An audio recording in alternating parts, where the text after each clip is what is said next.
السلام عليكم ورحمة الله وبركاته. ازيكم يا حبايبي؟ عاملين ايه؟ كل سنة وانتم طيبين بمناسبة عيد الأضحى. أعاده الله علينا وعلى الأمة الإسلامية بخير يا رب. النهاردة هنعمل وصفة الأكل النهاردة، رز معمر وصينية بطاطس ولحمة. يلا نشوف الطريقة مع بعض. هنجيب صينية، هنحط فيها معلقة من السمنة، هندهن الصينية كده زي ما انتم شايفين، نغلفها كويس بالسمنة.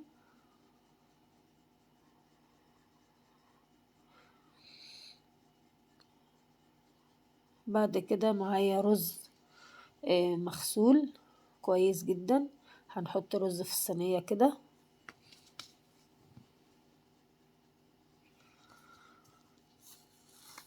هنجيب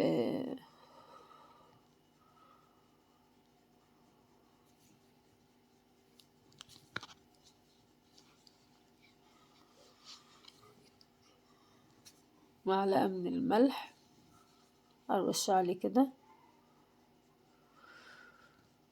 وهحط معلقتين من السمنة، رشة سكر الأول، معلقة من السكر، وهنقلبهم كويس.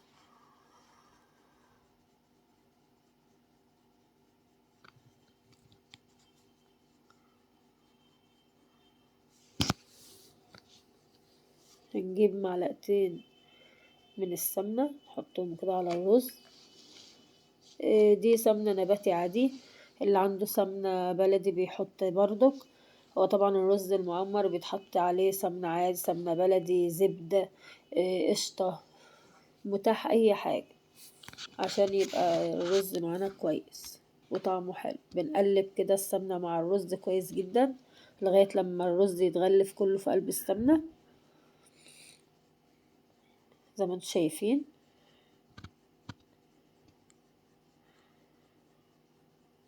هفضل اقلب كده لغاية لما السمنة تتغلف كويس جدا. خلاص كده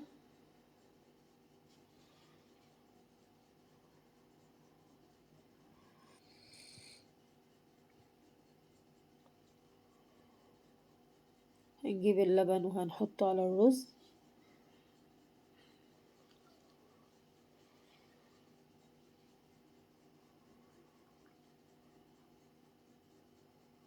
هقلبه.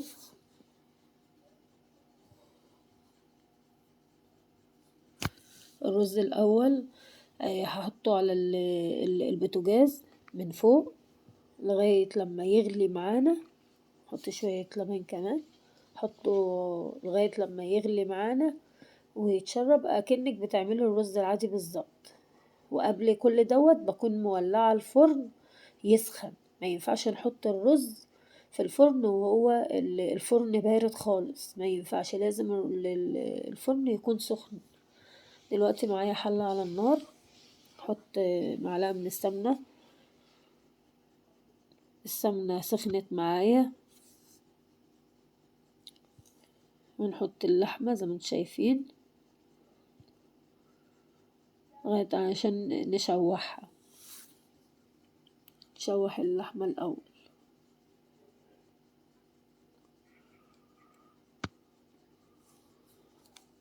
دلوقتي معايا بطاطس مقطعة قطع زي ما انتم شايفينها كده. معايا شرايح من البصل نحطها عليها. هنجيب فلفل أخضر تقطع برضك شرايح نحطه عليه. معايا معلقة من الفلفل الأسود،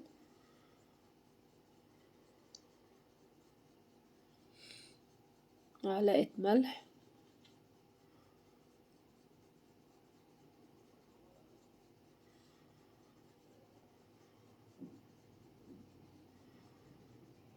معايا ورقتين من ورق اللورة،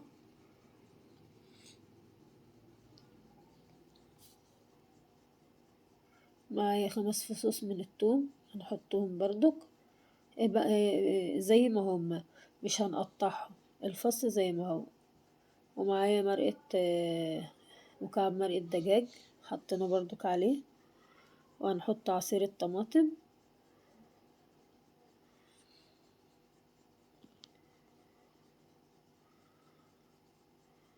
وهقلبها كده كويس.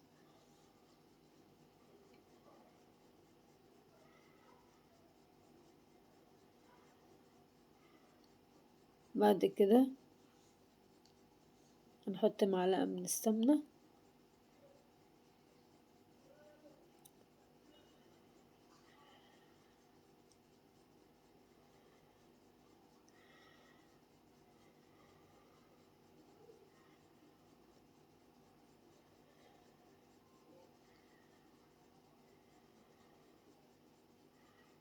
وهقلب السمنة كده،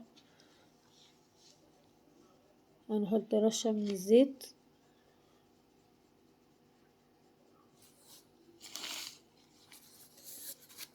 وهقلبهم كويس. طبعا ايد على صينية البطاطس،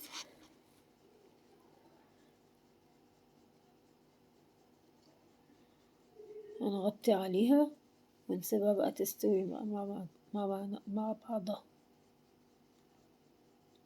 انا زودتها شوية من المية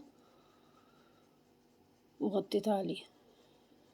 دلوقتي معايا اللحمة اتشوحت خلاص، هنجيب البصل بتاعنا متقطع شرايح، اقلبه كده، ومعايا كام فص من الثوم وحبهان ورق لورا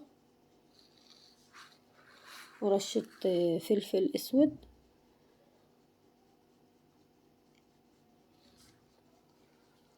وهقلبهم كلهم مع بعض.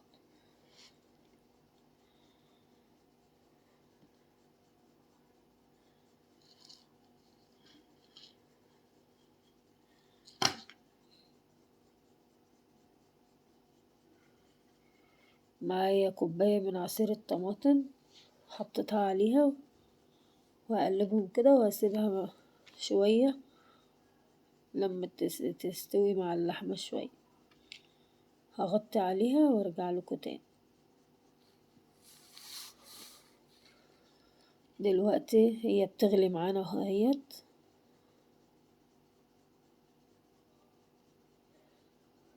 معايا مية سخنة هنحطها عليها،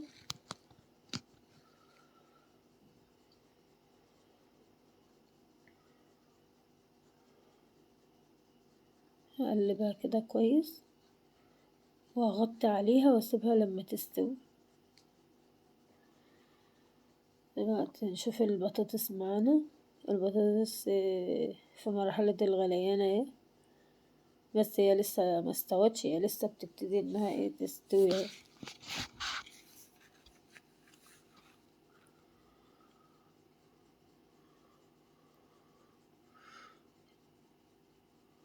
اللحمة كده استوت معايا، نشوفها.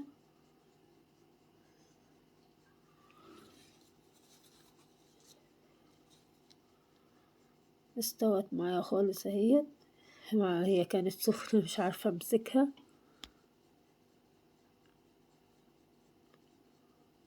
خلاص كده انا طفيت عليها. ده شكل البطاطس بعد ما استوت وحطيتها في الفرن تحت الشواية تاخد لون. وكمان الرز المعمر بتاعنا استوى، وكده الاكل بتاعنا جاهز للتقديم.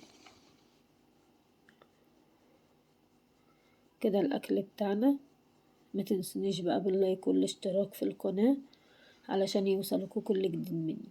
مع السلامة.